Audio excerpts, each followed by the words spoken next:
এই মুহূর্তে 31টা বিভিন্ন সংস্কার প্রস্তাব ওখানে আছে এবং আপনাদের অবগতির জন্য জানাচ্ছি মাত্র 2টি 31টির ভিতর থেকে বাস্তবায়নের অবস্থানে গেছে।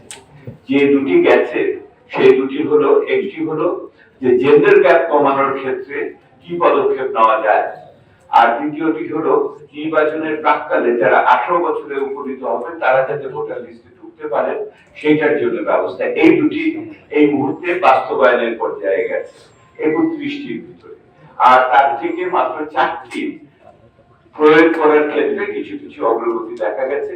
আমি আপনাদের রিফর্ম ট্র্যাকারে যে এগুলি দেখার জন্য অনুরোধ করব এবং এটা অব্যাহতভাবে আপডেট হতে থাকবে এবং এটার ভিতর দিয়ে আপনারা জানবেন। আরেকটা আজকে আমি যে কথাগুলো আপনাদের সাথে বলবো এগুলি আমার নিজের কথা না, গত 1.5 মাস 2 মাস যাবত আমি বাংলাদেশের 8টি জেলা শহরে, বিভাগীয় প্রধান শহরে আঞ্চলিক পরামর্শ সভা করেছি। প্রাক নির্বাচনী পরামর্শ সভা 2টি বিষয় ছিল।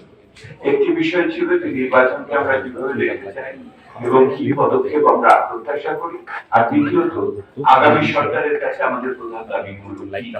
তো আমি আপনাকে প্রথমটা দুই একটি বলি, আর ওইটার প্রধান দাবি কি এটা নিয়ে আমরা নাগরিক সমাজের পক্ষ থেকে আগামী মাসের প্রথম দিকে বিভিন্ন রাজনৈতিক দলের সাথে আলাপ করবো, আপনারা সেখানে আসবেন। কিন্তু আজকে আমি যেটা আপনাদের বলতে চাইছি সেটা হলো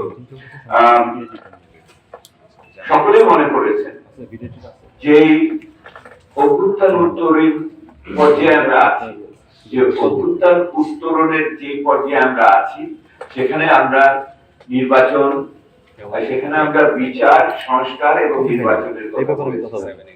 এই মুহূর্তে প্রত্যেকটা সময়ের সাথে সাথে একটা গতিময়তা থাকে।